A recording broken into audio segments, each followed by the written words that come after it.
শহীদ ওসমান হাদিকে যারা গুলি করেছে, যারা পরামর্শ দিয়েছে, যারা পরিকল্পনা করেছে, তাদের কাউকে ধরতে পারেনি। আমরা কিছু তথ্যের মাধ্যমে দেখতে পেয়েছি কারা গুলি করেছে, এবং আমরা বিভিন্ন তথ্যে শুনতে পাচ্ছি তারা এই দেশ থেকে পালিয়েছে, এবং এই তথ্য এসেছে 5 ঘন্টার মধ্যে তারা দেশ থেকে পালাইছে।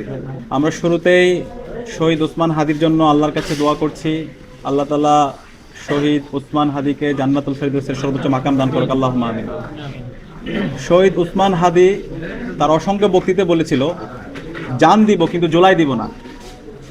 জুলাইয়ের শহীদদের যে প্রত্যাশা, জুলাইয়ের যে মূল আকাঙ্ক্ষা, একটি বৈষম্যহীন ইনসাফভিত্তিক বাংলাদেশ বিনির্মাণ করা, সেই বাংলাদেশ বিনির্মাণ করার জন্য শহীদ ওসমান হাদি গত 16 মাস জুড়ে বাংলাদেশের মানুষের অব্যক্ত যে কথাগুলো আছে সেই কথাগুলো বলেছেন।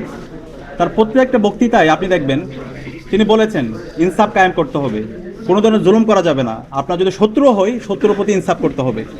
এবং তার সকল বক্তৃতায় তিনি সবসময় সাংস্কৃতিক আগ্রাসনের বিরুদ্ধে কথা বলেছেন, কালচারাল ফেসিবাদের বিরুদ্ধে তিনি কথা বলেছেন, তিনি ভারতীয় আধিপত্যবাদের বিরুদ্ধে কথা বলেছেন, আগ্রাসনের বিরুদ্ধে কথা বলেছেন। এবং গত 16 বছর জুড়ে বাংলাদেশের যে সকল প্রতিষ্ঠানগুলোকে ভেঙে চুরমার করে দেওয়া হয়েছে, রাষ্ট্র যে একটা কার্যকর অবস্থায় নেই, সেই ব্যর্থ রাষ্ট্রের কথাগুলো তিনি বলেছেন। শহীদ ওসমান হাদিকে যারা এই বাংলাদেশে ফেসিবাদ কায়েম করেছিল, যারা পতিত ফেসিস্টরা আছে এবং যারা দিল্লির তাবেদাররা আছে, তারা শহীদ ওসমানকে শহীদ করে হত্যা করে তারা ভেবে নিয়েছিল ওসমান হাদির যে আদর্শ, সে আদর্শকে তারা নিবে দিতে পারবে, তারা বন্ধ করে দিতে পারবে।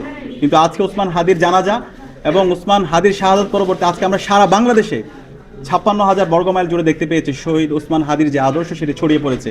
আজকে বাংলাদেশের একদম শিশু থেকে শুরু করে বৃদ্ধ পর্যন্ত সকল মানুষরা ওসমান হাদির আদর্শকে লালন করছে, তারা ইনসাফের কথা বলছে, তারা ভারতীয় আধিপত্যবাদের বিরুদ্ধে কথা বলছে, তারা আগ্রাসনের বিরুদ্ধে কথা বলছে।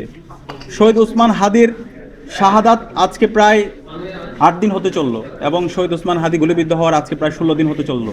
কিন্তু আজকে শহীদ ওসমান হাদিকে যারা গুলি করেছে, যারা পরামর্শ দিয়েছে, যারা পরিকল্পনা করেছে, তাদের কাউকে ধরতে পারেনি। আমরা কিছু তথ্যের মাধ্যমে দেখতে পেয়েছি কারা গুলি করেছে, এবং আমরা বিভিন্ন তথ্যে শুনতে পাচ্ছি তারা এই দেশ থেকে পালিয়েছে, এবং এই তথ্য এসেছে 5 ঘন্টার মধ্যে তারা দেশ থেকে পালাইছে।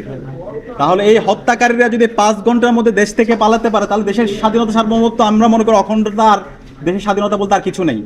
আজকে আবার সেই দিল্লির তাবেদাররা তারা আবার এই দেশকে ফেসিবাদী আমলে যেভাবে কুক্ষিগত করতে চেয়েছিল, সে একইভাবে কুক্ষিগত করতে চাচ্ছে। অন্তর্বর্তীকালীন সরকার, আইন শৃঙ্খলা রক্ষাকারী বাহিনী, তাদের দায়িত্ব কি? তাহলে আমরা ধরে নেব এই হত্যাকাণ্ডের সাথে রাষ্ট্রের একটা অংশ জড়িত আছে।